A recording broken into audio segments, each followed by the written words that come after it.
Assalamualaikum warahmatullahi wabarakatuh.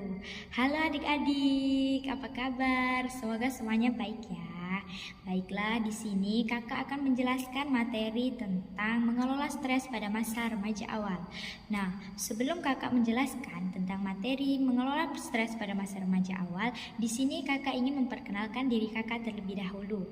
Baiklah, perkenalkan, nama kakak Nailatun Nikmah, kakak dari program studi bimbingan konseling Islam Universitas Islam Negeri Fatmawati Soekarno Bengkulu. Kakak semester 3.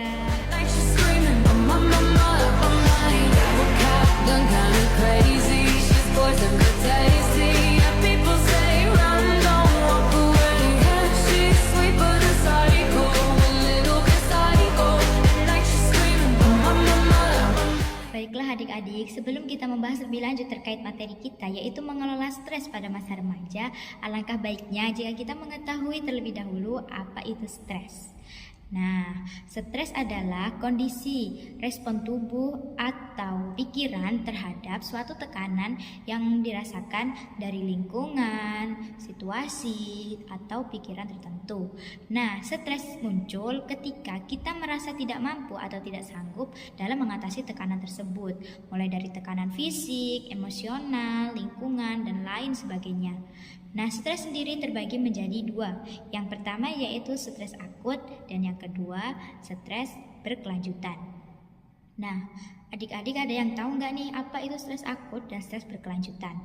Nah, stres akut itu yaitu stres yang sifatnya sementara dan terjadi secara spontan, seperti saat kita akan melaksanakan ujian. Nah, biasanya nih adik-adik yang mau melaksanakan ujian tiba-tiba pasti merasa sering kayak, aduh gimana nih, pusing, kayak belum belajar, aku belum bisa kayaknya ngerjain. Nah, itu termasuk dalam stres akut. Nah, selanjutnya yang kedua yaitu stres berkelanjutan. Biasanya stres ini terjadi ketika kita mengalami permasalahan. Masa remaja awal merupakan periode penting dalam kehidupan yang penuh dengan tantangan, karena remaja pada saat ini mengalami berbagai macam perubahan, mulai dari perubahan fisik, emosional, dan sosial yang dapat mengakibatkan stres. Nah, di video kali ini kita akan membahas tentang penyebab serta bagaimana cara mengelola stres pada masa remaja. Nah, stres pada masa remaja awal biasanya disebabkan oleh beberapa hal.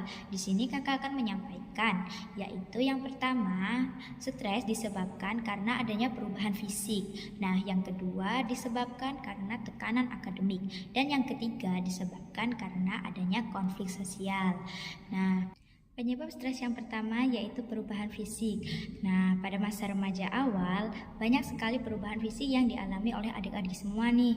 Nah, mulai dari yang tadinya badannya kecil jadi besar, terus yang cowok yang tadinya suaranya cempreng jadi besar juga, jadi ngebas. Nah, itu juga merupakan salah satu penyebab stres karena sering merasa insecure atau merasa kayak, duh kok aku jadi gini ya, aduh minder nih lihat temanku kok badannya bagus, lihat temanku kok suaranya masih baik-baik aja, kok aku kayak gini. Nah, itulah perubahan fisik menjadi salah satu penyebab stres pada masa remaja awal. Penyebab stres pada masa remaja awal yang kedua disebabkan karena tuntutan akademik. Nah, tuntutan akademik menjadi penyebab stres pada masa remaja awal karena pada masa remaja awal jiwa kita untuk bersaing, untuk berlomba-lomba, untuk mencari nilai itu sangat besar. Nah, disitulah kita mungkin merasa bahwa kok aku nggak bisa sih kayak dia lebih pintar, nilainya lebih tinggi daripada aku, kok aku nggak bisa. Nah, disitu bisa membuat diri kita tuh cemas, kayak merasa insecure, minder. Nah, disitulah stres muncul. Kemudian stres yang ketiga disebabkan karena konflik sosial. Nah, konflik sosial ini terjadi ketika kita tidak mampu menyelesaikan antara konflik pribadi kita sendiri dengan orang lain atau konflik antar kelompok. Nah, jadi adik-adik, ketika kita mengalami sebuah masalah, alangkah baiknya jika kita menyelesaikan masalah tersebut dan jangan pernah menghindar terhadap masalah yang sedang kita alami. Karena apa adik-adik? Bahwa masalah yang kita alami tidak akan pernah abadi dan semua itu bersifat sementara. Jadi jangan pernah menyerah dan jangan pernah putus asa dalam menjalani kehidupan yang penuh dengan lika-liku dan perjalanan yang cukup menegangkan, mengesankan, dan membahagiakan ini. Nah, setelah kita mengetahui beberapa penyebab stres pada masa remaja awal, kita akan lanjut tentang dampak stres pada masa remaja awal. Nah, stres pada masa remaja awal berdampak pada fisik dan juga akademik kita. Nah, pada fisik, mungkin kita menjadi orang yang pribadi yang insecure, kurang tidur, dan terlalu overthinking, berpikir berlebihan. Nah, itu tidak baik ya adik-adik. Karena apa? Karena kita diciptakan menjadi makhluk yang sempurna. Jadi kita tidak boleh insecure atau merasa kita lebih rendah daripada orang lain. Kita semua itu sama rata. Mau yang tinggi, yang pendek, yang putih, yang hitam, yang cantik, yang biasa aja, yang ganteng, yang biasa aja. Nah, semua itu kita sama. Yang membedakan adalah cara pikir kita, pola pikir kita, tingkah laku kita, adab kita, dan bagaimana ketaatan kita kepada Allah Subhanahu wa Ta'ala. Nah, efek dampak yang kedua yaitu tentang kepada akademik kita. Nah, ketika kita stres, merasa insecure, terus merasa bahwa aduh kok dia bisa lebih baik sih dari aku, kok nilai dia lebih tinggi sih daripada aku. Nah, kita akan merasa bahwa udahlah, aku gak mau lagi belajar, buat apa, toh aku juga udah kayak gini-gini aja, gak bisa nyaingin dia. Nah, perasaan seperti itu pada adik-adik yang ada pada diri adik-adik harus dibuang. Karena apa? Kita semua mampu berusaha kok, kita semua mampu menyaingi mereka kok, dengan cara kita rajin belajar, dengan cara kita rajin membaca, dan berbagai macam bentuk usaha yang kita lakukan. Nah, karena sesuatu yang terlihat oleh mata itu tidak mungkin tidak bisa kita gapai. Nah, selanjutnya dampak yang ketiga yaitu masalah perilaku. Nah, karena kita stres, kita cemas, kita bingung, misalkan kita merasa kita tuh kalah dalam segala hal, kalah dari segi fisik, dari segi akademik, ekonomi, dan sebagainya, dapat berdampak pada perilaku kita. Yang tadinya kita rajin, bisa jadi kita menjadi malas. Yang tadinya kita orangnya optimis, jadi orang yang berputus asa. Nah, sikap-sikap seperti itu yang perlu dihindari oleh adik-adik sekalian. Karena apa? Dampak-dampak yang terjadi dari stres yang kita rasakan saat ini itu rata-rata negatif ya. Bahkan sisi positifnya mungkin hanya beberapa, tapi negatifnya tuh lebih kuat. Karena kita belum bisa menerima dan menghargai diri kita sendiri. Nah, jadi adik-adik semuanya, ketika kita merasa bahwa diri kita itu tidak lebih baik dari orang lain, atau kita merasa insecure, kita merasa bahwa aku gak bisa kok kayak dia lebih hebat dari aku. Nah, ketika adik-adik merasa seperti itu, alangkah baiknya jika adik-adik berusaha memulai mengenali diri adik-adik sendiri. Kayak misalkan, aku bisa kok, aku ternyata gak seburuk itu kok, ternyata aku gak sebodoh itu kok, ternyata aku gak sejelek itu kok. Nah, mulai tanamkan dari diri adik-adik, kayak misalkan aku cantik, aku pinter, aku hebat, aku bisa. Nah, tanamkan pada diri adik-adik seperti itu. Karena agar apa?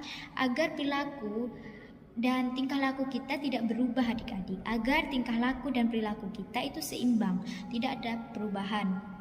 Tidak begitu perilaku menanamkan perilaku yang tercela, tidak juga menanamkan perilaku yang begitu amat terpuji. Jadi kita berada di rata-rata perilaku manusia.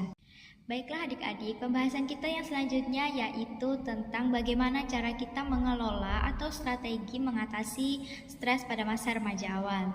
Nah, stres pada masa remaja awal dapat diatasi dengan berbagai macam cara. Salah satunya yaitu dengan melakukan aktivitas fisik.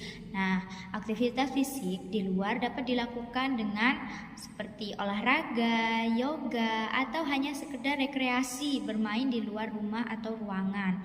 Nah, aktivitas fisik ini dipercaya dapat mengurangi tekanan atau pikiran yang berlebih pada diri kita. Seperti hanya ketika kita sedang asik main nih, kita lagi capek, lagi kesel, terus kita healing, kita main. Nah, pas saat kita main tuh kita bakalan lupa atau sedikit mengurangi stres atau pikiran yang berlebih pada diri kita.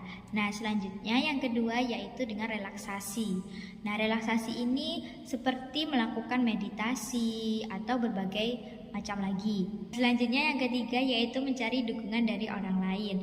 Nah, seperti kita bercerita kepada teman kita, bercerita kepada keluarga kita, atau bercerita kepada orang-orang yang menurut kita bisa dijadikan tempat cerita.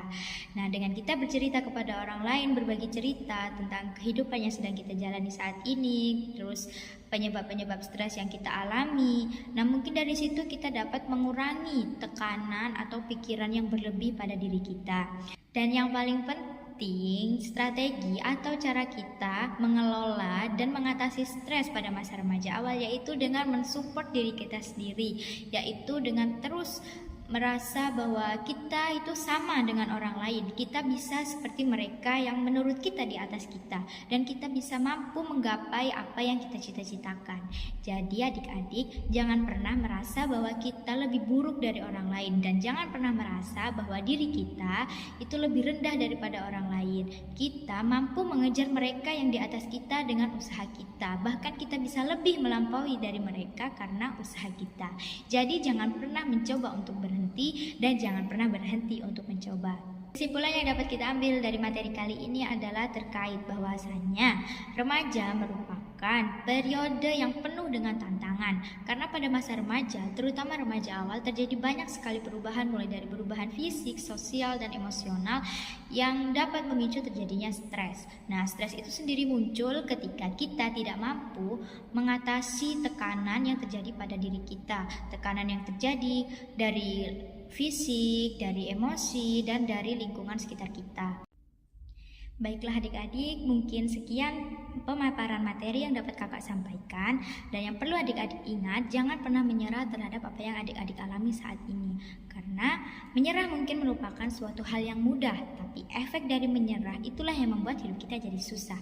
Menyerah bukannya menyelesaikan masalah, tetapi menyerah akan memperumit dan memperpanjang persoalan. Jadi sebelum kita memutuskan untuk menyerah, adik-adik perlu ingat bahwa masih banyak orang-orang yang mendukung, masih banyak orang-orang yang mensupport adik-adik untuk lebih maju ke depannya. Dan yang perlu adik-adik ingat, jangan pernah mencoba untuk menyerah, dan jangan pernah menyerah untuk mencoba. Sekian dari kakak, terima kasih atas waktu dan perhatiannya. Kakak mohon maaf apabila dalam penuturan materi banyak sekali kesalahan atau menyinggung perasaan adik-adik sekalian. Kakak mohon maaf yang sebesar-besarnya. Kakak akhiri, wabillahi taufiq wal hidayah. Wassalamualaikum warahmatullahi wabarakatuh. Sampai jumpa adik-adik.